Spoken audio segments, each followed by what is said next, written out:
Nerdrotic.com. Oh my God. So it's official. Yes, I'm laughing. We are laughing. You couldn't have written a better script by Anna Nagoya, or not going to work anymore. Toy Story 5 posts 70 million in second week. I'm guessing that's just domestically. And Supergirl doesn't fly. Oh, man. You know what? They all stopped using SOAR. They all stopped using SOAR, you bitches. Supergirl soars, SORES, to $38 million opening. It didn't even hit 40 in the U.S. Oof. Well, as they said in that movie that Real Fake Wizard and I were just talking about, that we won't watch again, you get what you fucking deserve. Sunday AM, Toy Story 5 reigned supreme in the second weekend, not just in the U.S. with 70 million, but around the world with a 159.1 worldwide take, raising Disney Pixar's pick cum to 585 million. Toy Story 5's second weekend hold of 56%, pretty good, is spot on with that of The Incredibles 2, which sucked. Absolutely sucked. Fuck that movie. Incredibles. Oh, fuck. I don't even want to read about Incredibles 2. Let's get to Supergirl. Meanwhile, Warner Brothers DC Studios, run by James Gunn and Peter Safran, Supergirl became even more challenged overnight with a $10.7 million Saturday, 41% down from Friday in previews, which is turning into a $38 million domestic opening. Again, this isn't the lowest three-day start for a DC title. Oh my God, you're trying. It's not the lowest. It's still really low and a massive flop, but it's not the lowest. But it's not good for a cosmos hopping movie that cost 170 to 186 million. So now Deadline is reporting 186 million. It'll be more. We will find out because it was filmed in the UK. Net before global spend, Supergirl's stateside start is lower than Disney Marvel's lowest. The Marvel. Oh, it's lower than the Marvels. I got to make sure I hit the right button. Nope. There we go. And it's god-awfully close to that DC disaster Joker Folie à Deux. Worldwide was horribly low with a $68 million launch. The only nice thing to say about Supergirl is that she did very well in premium format screen. Well, who doesn't? All the tickets cost more. With 51% of her gross coming from IMAX, which she will be kicked out of immediately. The Craig Gillespie movie that totally wasn't supervised by James Gunn was shot for IMAX. And the exhibitor says that with a near 20% share of the weekend, it's the highest opening weekend indexing of any superhero movie in IMAX. What? Based on what? Based on what? Bullshit. If that's the case, all the more reason for more premium format screens so movies can make more money. Hey guys, if we charge the customer, for which there are fewer of, more money, we can make more money. Yeah, source, trust me, bro. That's the source, chat. Global IMAX take for Supergirl was 10.9 million, with 3.5 million from overseas and 250,000 from China. You only made 250K in a country of allegedly a couple billion people. We're not really sure on that, by the way. AMC Lincoln Square with 126,000 so far is the top grossing venue for Supergirl. Are we pointing out like individual theaters? This is followed by AMC Burbank, AMC, like, oh God. With the tepid opening of Paramount's Jackass, the lowest start ever, blah, blah, blah, don't care, get the Joker. James Gunn and Peter Safran are tasked at DC Studios with delivering filmmaker-driven fare that isn't cookie cutter. Oh, really? Because that totally didn't look like Superman at all. A la the previous DC titles, they're also very vigilant about development. Are they now? No matter how slow the process will be, even killing some impossibly threaded projects that they initially announced in their Gods and Monsters Phase 1 when they took the job. A feature adaptation of Tom King and I can't pronounce his names. A very visceral and edgy graphic novel, Supergirl, Woman of Tomorrow, seemed like an appropriate second production that would clearly one up any previous iteration of Superman's cousin that we saw in previous iterations, i.e. the 1984 big screen bomb Supergirl. Well, now there's a 2026 big screen bomb Supergirl. Well done. I think you matched it. I would rather watch the Helen Slater movie, as well as the Greg Berlanti produced Melissa Benoist starring series, which portrayed Kara Zor-El as a career woman. Everybody's going to tell you that Supergirl, which I am no fan of, is better than the movie. The Supergirl show is better than the movie.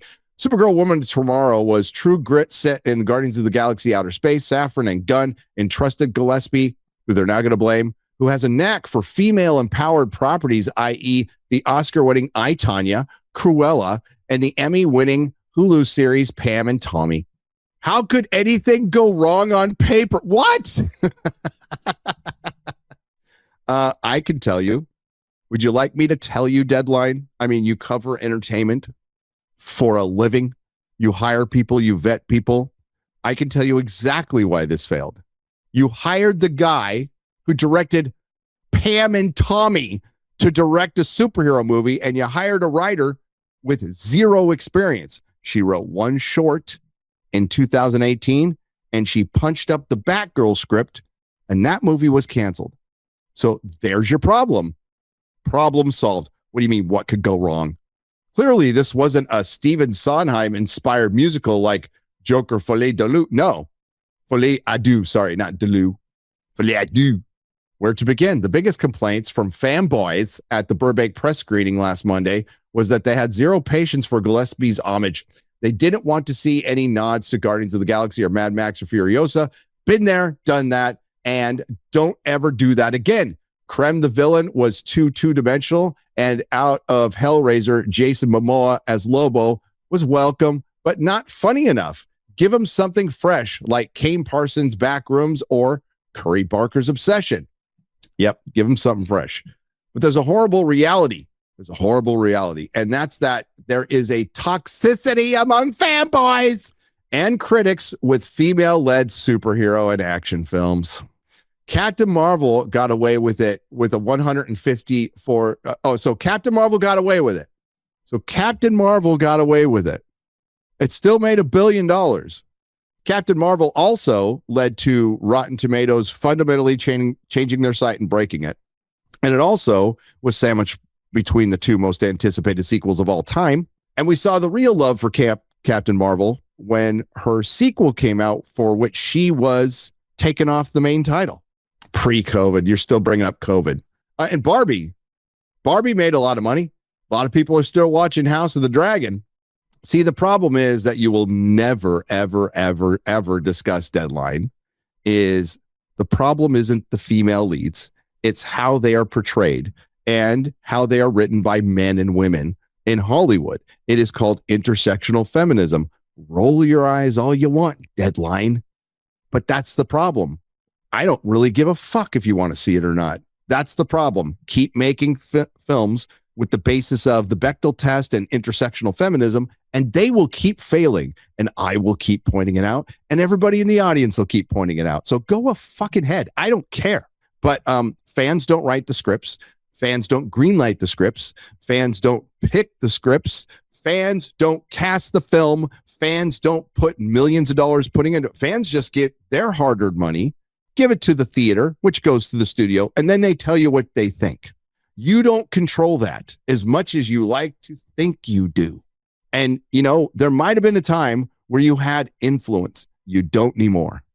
That time is done because you, Deadline and Access Media, have been a mouthpiece for the studios. You know, yes, there was a time in more normal times where a site like Deadline would be more critical. Not anymore. Now, they did allow Owen Gleiberman to do that review, but remember, that was like almost like an op-ed. So until you recognize that the customer is not, by the way, the customer is not the problem. The customer that you need to, if I didn't have ad blocker on, pick on your ads to help pay for or subscribe to your rag to help pay your salary, that customer that you're calling toxic, and you're conflating Like, yes, there's people out there saying horrible things, but you're conflating that with the people who are giving you legitimate criticism. And you love to do that because then you don't have to take blame for anything. The studio doesn't have to take blame. The Access Media doesn't have to take blame. I've been doing this for fucking a decade now. And the fact that you still think it works when it hasn't worked is nuts. And then you have to point back to 2 movies. Barbie worked because it was a girl movie of a girl brand that had never been adapted in a big budget movie. So it was a success more in the same way Wonder Woman was. It's like, this is the first time we're looking at this. And to a lot of women and gay men, the movie was pretty good. And that's fine. I didn't think it was good, but I didn't think I would enjoy a Barbie movie. As far as Wonder Woman is concerned, kind of feel the same way. Now, maybe people thought this was going to happen with Supergirl, and Captain Marvel, as we just pointed out, is a completely different circumstance that you even bring up in your article. So there's been $2 billion movies and an $800 million movie in the last 10 years. There's also been a dozen flops, like absolute flops. And it's because of the intersectional feminism. What is that? You basically cast a female and then have her act like a man. So she's doing a double acting job. She's playing a character, and then she's playing a character as a man. Most humans with eyes and brains can go, something feels off about this. This is kind of cringe. This is kind of lame. And it ends up being lame. Don't blame toxic fans for not wanting to see some lush Supergirl who's not in her fucking costume, who's puking and fucking peeing and killing people and doesn't put her costume on until the fucking end. Toxic fans. Why didn't you want to see that? Don't you want to see messy women? You just don't like women. The more I have seen of these movies and the more I've broken them down and understand, like my argument has expanded and evolved. Yours hasn't. Yours is just, you just don't like women, toxic bully. Okay. Call me a chud. Call me a misogynist. Call me a toxic bully. I don't care. Eventually, you have to sit down and understand why people aren't liking things. And superhero fans just want to see their superheroes. And you continue Hollywood and Access Media. You continue to back them trying to make things and the characters we like something they aren't constantly. And then you go, what doesn't work about it? We totally broke it and they don't like it. He that breaks the thing to find out what it is has left the path of wisdom. Chud, it's a nickname they've been using forever, chat. I wear it as a badge of honor. Noted Chud. So oof on Supergirl. It's number 2 at the box office. It could be as low as number 4 at the box office next week. So stay tuned. I wouldn't be surprised if Obsession passes it up again. But then there's going to be Toy Story, Minions and Monsters next week. Lots of animated kid schlock coming out. And Moana. And then the Odyssey. We're coming up to the Odyssey. So no surprise at all that they are rolling out the Batman rumors. Oh, yeah. There's Peter Safran saying they need to, like, this move, the Supergirl was made to win back the trust of fans. Oh, look, hang on. And bless them. Okay. I just want to say bless them. No ill will. I may disagree with them on a couple of things, right? But no ill will. I may point out a couple of things, but no ill will. I may have said that one of them has shitty pop culture takes, but not as shitty as political takes. But in all seriousness, I would talk to the guy, have a cup of coffee with them, whatever. Now it'd be Jack Posobiec, who's tweeting about Supergirl. Look at that. Supergirl disappoints at the box office in big setback for DC. Millie Alcock Supergirl movie has made a surprisingly weak It wasn't that surprising. What's surprising is how much I overestimated it. But listen, in fairness to us, and I am not a box office analyst, the numbers were dipping. And I think we have the answer, by the way. Mandalorian Grogu is going to make more than Supergirl. or Supergirl is going to lose more money than Mandalorian and Grogu? Because we were asking that question for the entire beginning of the year, but I don't think Supergirl sniffs $324 million worldwide. Millie Alcock's Supergirl movie made a surprisingly weak debut in the theaters, raising questions about whether the future of DC Universe is. It's done. It's done. And thanks for sharing that, Jack Posobiec. But I also want to share one more. Go give Jack Posobiec a follow, but just don't ask him about Tulsa King. Okay, don't ask him about Tulsa King. And then our other buddy. Hey, I liked one of his movies. I especially don't agree, as a massive gamer, I don't agree with his takes on gaming. But again, no ill will, like in all seriousness, I'm not being sarcastic, to Matt Walsh. Okay. I really liked Am I Racist? Matt Walsh is tweeting about Supergirl. Nobody cares about or watches these female superhero movies. I think they've been maybe one that didn't flop this century. There's actually two. Female-led action films in general are almost always a dud. There's no audience for it. Nobody wants to see some 105-pound girl boss. 105-pound soaking wet. That's what you're supposed to say. 5'2", by the way, Matt. Don't forget the 5'2". Girl boss action hero. It's a comically absurd premise, and there's no getting around it. I mean, he ain't lying. The studios are, of course, aware of the market reality, yet they keep churning out anything because they're willing to lose money for the sake of pandering to women who want these movies to exist in principle. This is a very good point. They like the idea of them, but they don't actually go, there needs to be more women and superhero movies. You're going to go, oh no, but I think there needs to be more women, but don't actually care to watch them. That's how female-centric our society has become. And again, he ain't wrong. He ain't lying. I just want to point something out. You know, Tim Pool made a video about Supergirl. And there's something I put out last night, if I can find it. There it is. I'll just read it to you. I don't want to put my own tweets up. Look at all the political pundits taking time out from saving the country to talk about that silly and inconsequential pop culture. Must be getting rough over in politics. It must be getting rough. But bless their heart, and Matt's not wrong. So with them constantly making female-led superheroes like it's a quota, because it is a quota.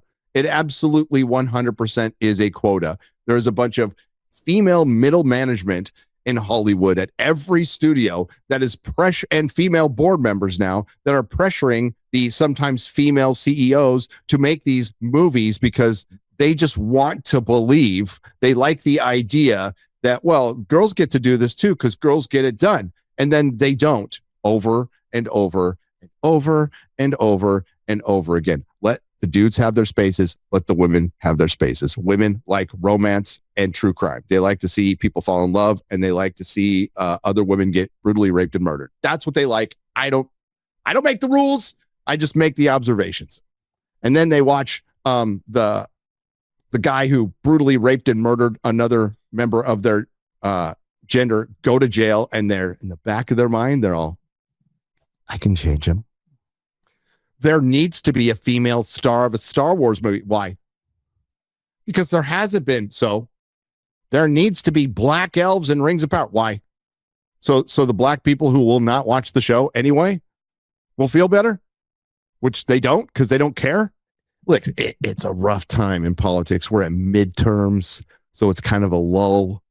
And we'll just say there's some splintering going on, and I am very happy talking about Hollywood and pop culture, something that people have been talking about for 100 fucking years. So I'm feeling fine. Hollywood always provides. There's always peaks and valleys, and you just roll with it. You know, when you hit the valleys, you take a vacation. That's what I do. Just take a vacation. But yeah, the politics, it doesn't look fun. It doesn't look fun. When pretty much exclusively, whenever I want to peek into the political world, I'm watching Today Cobra. That is my man on the street. You can have female superheroes. There's some really good ones. They haven't portrayed some of the best. But when Hollywood does, guys, you know what the answer is. They're going to fuck it up. When they bring in Storm, they're going to make Storm an insufferable bitch. Storm is not an insufferable bitch in the comics. For the most part. I'm not going to count the last 5 years. Storm is a cool character, like legit. Rogue is a cool character. Like most of the good female characters are in the X-Men. They just are. Now, there's some I like because they're weird. I like Moondragon. Couldn't tell you why. Just do. Oh, she's got a giant rack. That's why. I remember now. But I used to like Carol Danvers a lot as Miss Marvel. So you can have them and have them part of a team, or maybe have them going on a side quest. But I'm not going to... Wonder Woman's never had like a spectacular run of spectacular stories for over the course of years. Just never has. There's been good moments. George Perez, Byrne, female comic that I'm trying to think of one that, there isn't. There isn't a female-led comic that's made it to hundreds of issues without being broken up or relaunched. Now, there might be of Captain Marvel now because they've relaunched that book last count, which was years ago, 7 times. There's Miss Marvel, which Wonder Woman's probably the longest running female comic, right? And I'm trying to think of a Marvel one. Sorry, I forgot to make that. Red Sonja is good, but Red Sonja, like, it's more recent and it's more dynamite. Zatanna has had some good. Paul Dini writing Zatanna, very good, very, very good. But nothing outside of Wonder Woman. Nothing. Wonder Woman is the female superhero, the number one female superhero, and Marvel doesn't have anything close to them. But I do love it when listen, and some political pundits have gotten it like from the get-go, right? Have always. I'll even listen. I'll defend Jack Posobiec. Jack Posobiec has been talking about pop culture for a long time. I don't agree with his takes, but he used to talk about Game of Thrones. Benny always pipes in. That's fine. Benny understands that pop culture is American culture. It is American culture. It is very important. That's why the left completely infiltrated it over the last 40 to 50 years and completely control it. And it was stupid to let that happen. But it happened, just like it happened to our schools, just like it. All government workers are like, it's all dominated by one party, and it's not an accident. It's not an accident because that's where the control is. That's where the real control is. But there is a large portion of Hollywood that still wants to make money, as opposed to what Jack brought up and Matt brought up. And there is a large contingent that doesn't give a fuck about making money, and that's a lot. That's the actors. Because they get paid, they don't care, and the ones who get paid residual, that's not even 1%. It's like a 0.00001%. So the ones who get paid, and they can say whatever the fuck they want. The middle management, they get paid what they get paid. It's not incentivized pay. They get a salary. Everybody wants a salary and stuff, but that's great. But incentive-based paying, that's where you find out who the workers are. That's who you find out who the workers are.